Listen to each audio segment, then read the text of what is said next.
The U.S. Treasury has completely banned tornado cash in the United States of America, which is a big cause of concern. And the story of today is Ethereum co-founder Vitalik says he used blacklisted tornado cash to donate to Ukraine.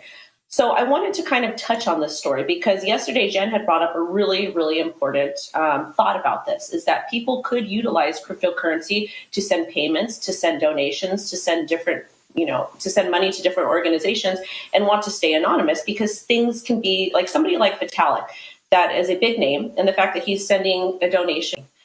So I think it is important to note how this is going to impact a lot of people from being able to receive payments, being able to send money, and essentially just kind of being safe and being able to stay anonymous. So I want to kind of toss this over to Jen for your initial thoughts. Yeah, I mean, we've spoken about this time and time again, and I think it's important to say when I read the story, it seems to me like this is more a story about control, right? Governments are afraid of privacy. They're afraid of autonomy when it comes to crypto and the tools that are being built around crypto.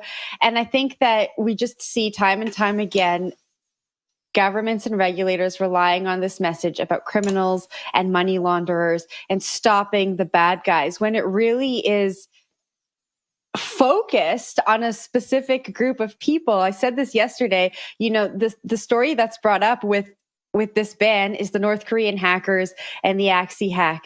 What does that have to do with American citizens? What does that have to do with a ban on American people? I want to point out one part of the story that I thought was pretty interesting. So the article referenced Coin Center Director of Research, Peter van Valkenburg, and he described judgments from court rulings that go against this ban. He said banning software publication is banning speech, banning otherwise legal transactions made to maintain one's own privacy and engage in anonymous speech for political purposes is unconstitutional, and laws that unreasonably chill speech are constitutionally suspect and can be challenged before enforcement. And so I think it's important to think of that, right? We have a certain set of rights and freedoms for a particular reason. And I think when the mainstream reads a story like this, it's easy to see how people might get on board, but I just challenge people to think a little bit deeper. Will, what do you think? Totally agree with you. And I think the software thing is really interesting. And we'll do my history corner. I should have told everyone to get that wipe ready as well. But back in the 90s, we also saw a very similar instance where encryption was trying to be banned. Encryption was actually treated just like any sort of foreign intelligence. They wanted to keep that under wraps. And then during the 1990s, there was this back and forth between academics and the government and industry. And slowly they were able to make encryption public and available for everyone in the public domain, just like math textbooks are available to anyone nowadays, right? At the time, it was probably pretty smart to try to keep that under wraps because there were some national security threats to the United States coming out of the Cold War. But not really right now, right? Like it's sort of uncertain why they would try to keep this information under wraps and why they're trying to ban encryption and really ban implementation of encryption through code, which is tornado cash, right? When it comes down to the practicalities of it, they're trying to squeeze North Korea. And that makes sense when you don't want to support the North Korean regime. But it comes at the cost of US citizens and others who are trying to use this software for fine purposes, nothing illegal at all, right? And it does make sense if you look at Tornado Cash on like the technical level. So what Tornado Cash does is allows you to put Ether into a big mixer. The more people who put Ether into that mixer, the more likely that the Ether you get back on the other side is going to be basically broken apart from its transaction history. So you want as many people to kind of get in that bag as possible. So you're going to get out fresh Ether. And if the US government can limit the amount of people who are going into that bag, then they can basically kill the whole project and North Korea won't be able to use it going forward.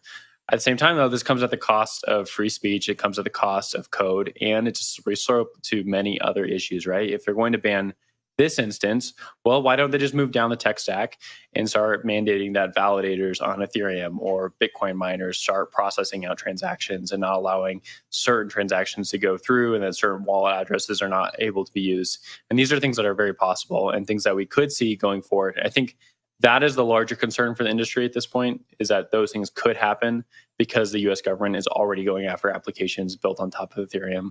Wendy, give it back to you.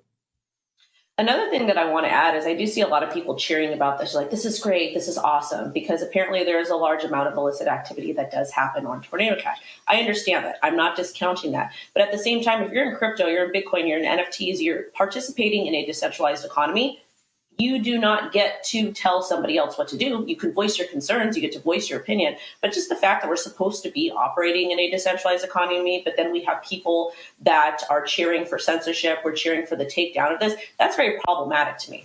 And it makes no sense as to why you're in crypto. Why would you be in crypto when Bitcoin was created for the people, by the people, to help kind of get rid of these third-party oppressive bodies and to stop censorship and to give people more rights back, to let people actually own their money, actually own their livelihoods. But then you're sitting and you're cheering for something like this to be taken down.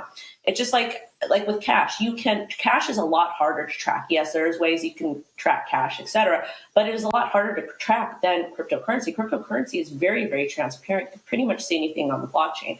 So for those of you who are cheering about this, thinking that it's a great, fantastic idea, I highly recommend you look back in history and you look back when countries were overthrown or when there's a very, very oppressive leader that is basically saying, and this is a point that I brought up on TikTok, imagine being an average citizen. You get up, you go to work every day, you pay your bills, you pay your taxes, and somebody somewhere doesn't like you for whatever reason. And they've got power in the government somehow. What happens if they say, we don't like this person, and they shut down your bank account and they throw you in wherever it is, they detain you?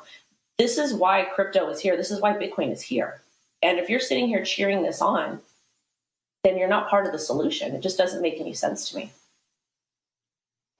Yeah, Wendy, I think it's so important to bring up that narrative, but I think that this ethos that was at the foundation of crypto sometimes gets lost, especially as more people come into the space. We don't talk about that as much anymore, right? We talk about these big headlines, people making massive trades, people who are getting rich, or people who are losing a lot of money, but we don't talk about that core ethos that you just brought up. And so I think it's really important to continue that conversation. So when people do enter the space, they can see that it is completely different than the traditional financial system. The things that they are used to do not need to be that way in the future, and there are reasons for that. So I think it's so important that you bring that up, especially on TikTok, where the mainstream audience is. Yeah, thanks for that, Jen. That was really nice. You're welcome. I support you.